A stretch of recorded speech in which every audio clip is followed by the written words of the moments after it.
Welcome to the main glasshouse of the Commonwealth potato collection.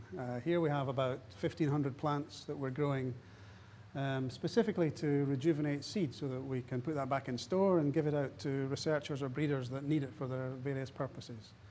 In the late 1800s, people realized that wild species of potato had good traits, particularly blight resistance.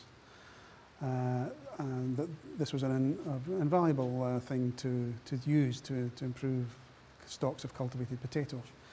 So for example, here we can see this one delights in the name Solanum toralapanum, which is named after the place in South America it's found. It's one of these very low-growing species. These species come from very high altitudes where there's a high level of exposure. So like alpine plants, they grow very short, and in the wild it would be significantly shorter than this, with often very showy flowers above the foliage. And here we have three examples of a species which should be known to all potato breeders. This is Solanum demissum from Mexico. In Mexico, there is very strong pressure from late blight, which is the most serious pathogen of potatoes today, even now.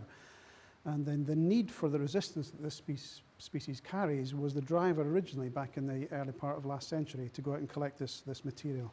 Colleagues of mine have bred blight-resistant varieties of potato, Lady Balfour, Sterling, a number of others, which all had the same source of blight resistance. But a few years ago, that broke down as blight changed and overcame that resistance gene.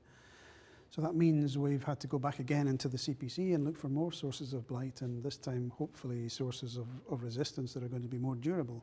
So we've just talked about late blight, which is probably the biggest problem potatoes face globally. Perhaps next on the list is the potato cyst nematode, and Solanum vernii has been a donor of resistance genes for that. These wild species have to meet those challenges in their natural habitat, so in terms of breeding, we're just using that base.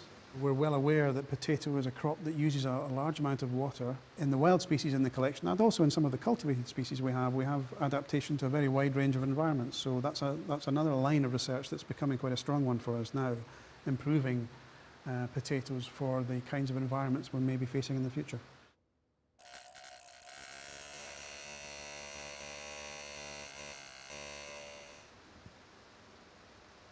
Our intention in the glasshouse here is, first of all, to test every plant for all the quarantine organisms that might be present in the seed that was stored.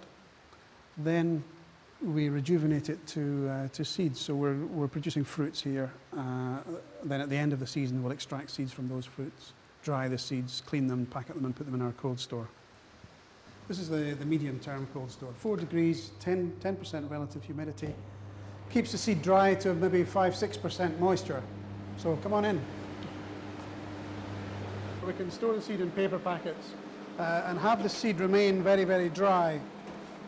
So this seed here should probably have about 6% moisture. And for potato seed, we're expecting it'll live for many, many decades, perhaps about 100 years, before we really have to grow it again.